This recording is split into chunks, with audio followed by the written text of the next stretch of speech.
I'm Ross, a curious parent. And I'm John, an education expert. This is From the Sidelines. Bite-sized study tips to help you help them through.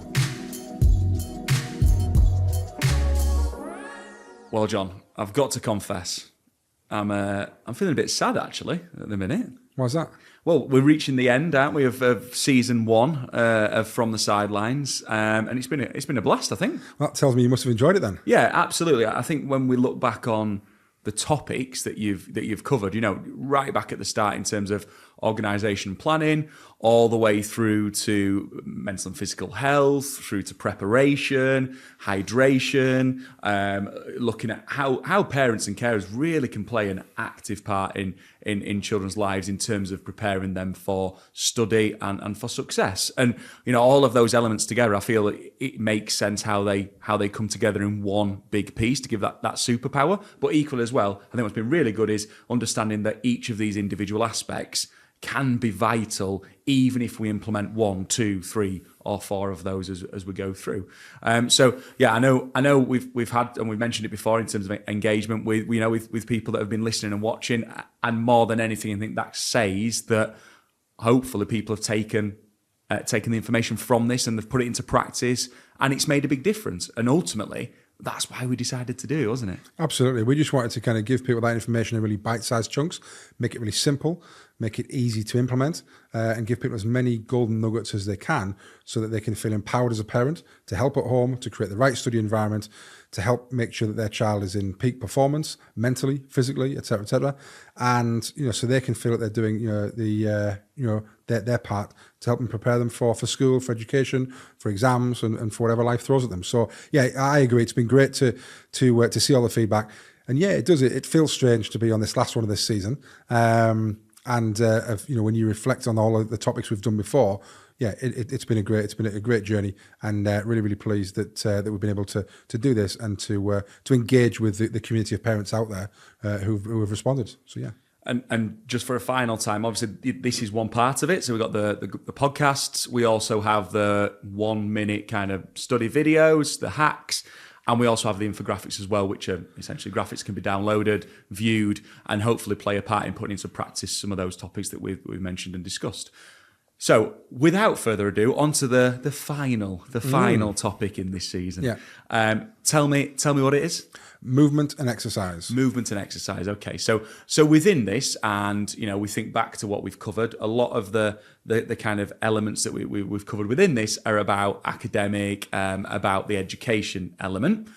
What we're saying here is about the physical aspect as well. Why is it important that we think about that and consider the physical activity of our children as part of this whole process? Well, ultimately, it's just a really, really important part of staying healthy. That actually we know that to stay healthy is, movement and exercise is a key part of that. And ultimately, if we want our children to be healthy in mind, they need to be healthy in body as well. So actually, that's saying that healthy body equals a healthy mind. We need to make sure that they are moving, they're exercising, because that is also a key part of that learning process. Because if they're too sedentary, then it starts to reduce their ability to do all the things we want them to do, which is to be at peak performance. So why is this?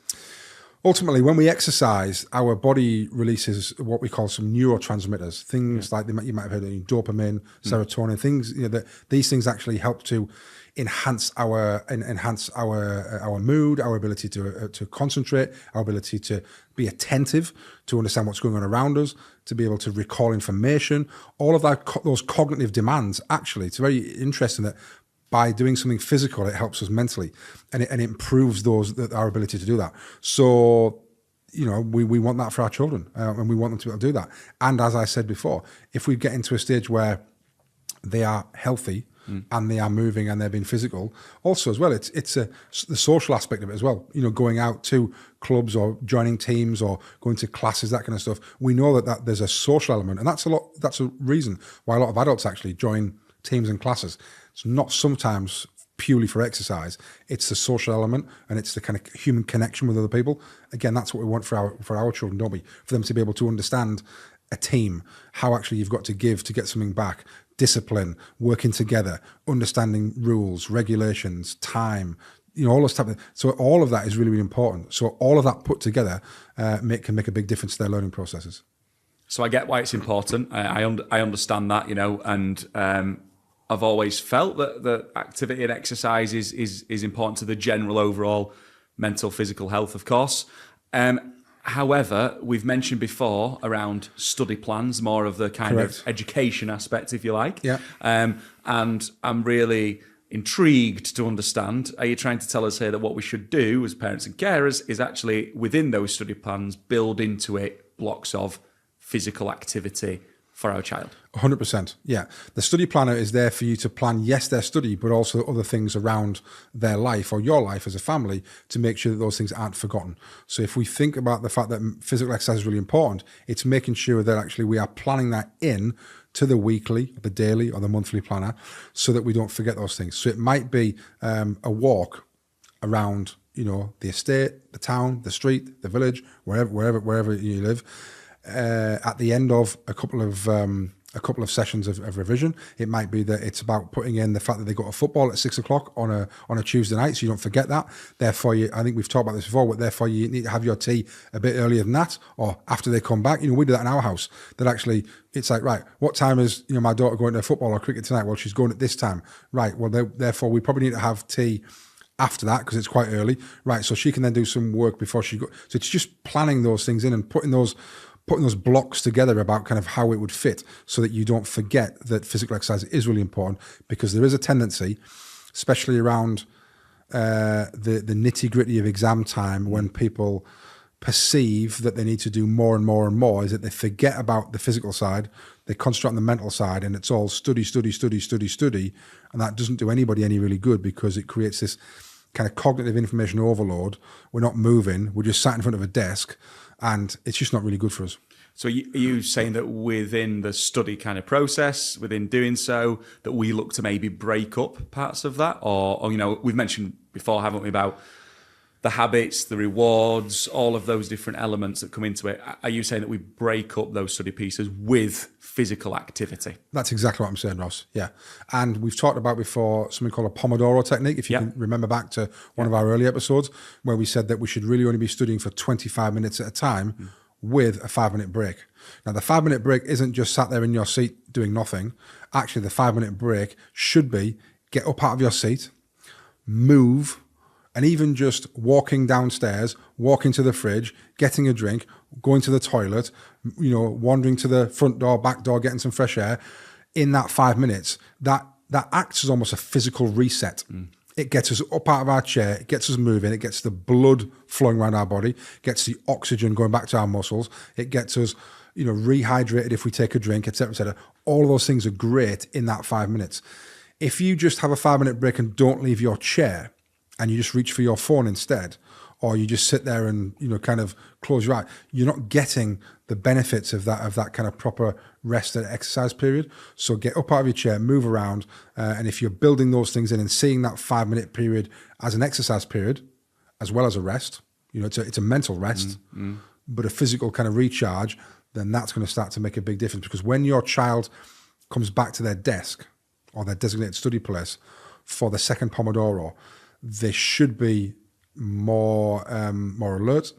They've had a proper break. They've had a time away from the desk. They've recharged their eyes a little bit because they're not staring still at the book. They're in a different condition. They might have been outside, got some fresh air. They feel hydrated. They feel ready to go again. And it's a little bit like a half time in a sporting occasion. The second half, they're ready to go again because they've had that exercise, albeit in sporting terms, it's the opposite. They've been exercising and then the rest. You've been sat down. You need the exercise, and you're ready to go again. And whilst we're calling it exercise, I think just to make the point really clear, physical activity, as in walking down the stairs, walking around the house. We're not talking about them kind of doing 40 press-ups. We're not talking about them necessarily going for a quick 5-minute jog. It's just doing things outside of a seat, outside of the same room, that breaks it up a little bit. Yeah, definitely. Getting up, moving around, increasing your heart rate a little bit by walking up and down the stairs, getting a drink, etc., and I suppose loosening off a little bit. We know that at our age, that actually if you sat in a chair for an hour, 2 hours, 3 hours, when you get up, you feel a little bit stiff and you feel a bit, oh God, I've been in the seat, or you've been in the car driving for a little bit, you feel a little bit. So getting up and just loosening in that time for those 5 minutes, when you get back, you do feel mentally and physically ready to go again. Yeah. And that's the whole idea of a 20-minute Pomodoro, is that you don't then do 2 or 3 hours work or study in one period, because fatigue sets in and your ability to concentrate drops dramatically. So you think you're working hard, but you're not. 25 minutes, that's it. Stop, physical reset, mental reset, go again with another kind of push of energy at the start of the next one. And whilst we talk about this from a children's perspective, as we've always said throughout this as a kind of common theme, from an adult perspective as well, this is vital advice, isn't it? Of course it is. If you are sat at your desk at work, Yep. or if you are sat at a desk or a table at home, try and, as much as you can, break up how long you're sat there for by just forcing yourself to get up and look out the window, get up and go to the toilet, get up and make a cup of coffee or a drink and go get a glass of water. Just by getting up regularly, and I don't mean every 2 or 3 minutes, but 25 to 30 minutes, get up, walk, have a walk, and then come back. And you will hopefully feel that mental and physical refreshment that we've just talked about, so that you can start again, rather than and losing concentration halfway through and thinking, I haven't been out of this chair for 2 hours or 3 hours and I've still been sat here. So it's really important to do that. And I know from speaking to lots of adults who I then say, they say, well, I can't do that. I'm on a Teams call or a group. Well, you can potentially turn your camera off for a minute or 2 minutes. You've still got the audio on. You get up. You don't have to leave the room, but you get up out of your seat. You wander around a little bit. And, we talk about that on airplanes, don't we? We talk about getting up for that reason and going to the toilet, stretching your legs, coming back. The same should apply for our children and us as adults when we are learning, concentrating, or doing anything that is over that period of time. So absolutely, this is about how human beings react and what we do in our bodies rather than just children. Disclaimer though, we're not responsible if anyone gets into trouble for leaving a Teams call and switching the camera off. That's number one. I didn't say leave the Teams call. Okay, all right, yeah. I just said you might want to just, or even if you're fairly bold about it, leave the camera on. Oh yeah, just get up and have a wander around. Why not? Yeah, and just John Tate told me. Yeah, if need be. Yeah. I don't mind that. No, that's great. And a final point, I suppose, final question on this one is, if we, again, look back to distractions, if we look back to making sure that we use the time most effectively, if a young person is concentrating on that Pomodoro time of 25 minutes, they know what's coming after the 25 minutes. And we've kind of agreed that you've got that 5 minutes to do X, Y, Z, whatever that might look like.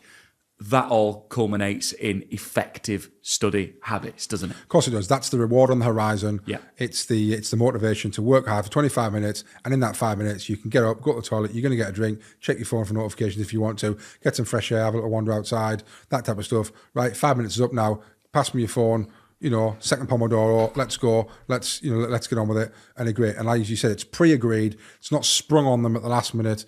We've agreed it, we've talked it through, this is how it's going to work, and then everyone knows the rules, really, the house rules of how study is going to be performed, and that'll make a big difference to everyone, rather than that last minute challenging of, right, I now need you to do this. Well, no, I don't like that. Go through it all in advance, plan it out, sit down, talk about it. Don't try and exert your parental influence on them as they're about to start doing it, because it's probably not going to go well at that point. There we go. Mic drop. We've done it. We've reached the end of season 1. And as we said at the start, we've covered so much.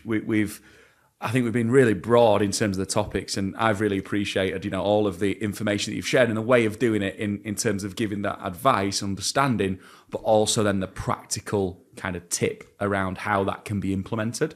And I've said throughout all of this, that I have done some of these. I've implemented them myself with my own children, and I look forward to implementing more of them as they progress throughout their kind of school journey.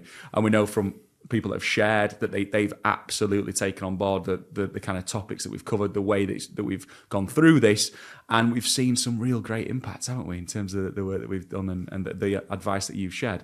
One other thing as well is that we're really thankful to, obviously, to everyone that's listened, that's watched, that's shared. We're thankful to our supporting partners that have helped us to get to where we are now in terms of actually putting this program together and creating this content. And I'm thankful to yourself, John, for sharing your wisdom and your advice with me, because genuinely it has been absolutely fantastic. Thank you. It's been great to work together on this. It's been great to put this together. It's been great to hopefully help other people that are in our shoes as parents, and it's been great for me to use the experience and knowledge that I've picked up over the last 20, 25 years working in education, but also as a parent now of two teenagers, to put that all together and think, what would I have needed? And what do I still need as a parent? And how can I kind of, even though a lot of it's not rocket science, it's out there somewhere, but it's distilling that into something that's really simple, really easy to use, and really practical. So, it's been great. So thanks, mate. We've really enjoyed it. Are you looking forward to the challenge of coming up with some more tips and tricks for season 2? Always looking forward to that, and there's always things that we can do as parents to make things a little bit easier, a little bit better. So I'll help you some organisational techniques to get you ready for coming up with those, if that's all right. So that is it. That's where we are. We hope you've enjoyed being with us in season 1. We hope that we have provided tips and tricks and advice that help them through, that have developed the parenting carers superpower. That's why we set out on this journey, and that's hopefully where we've taken you to. We look forward to seeing you though again in season 2.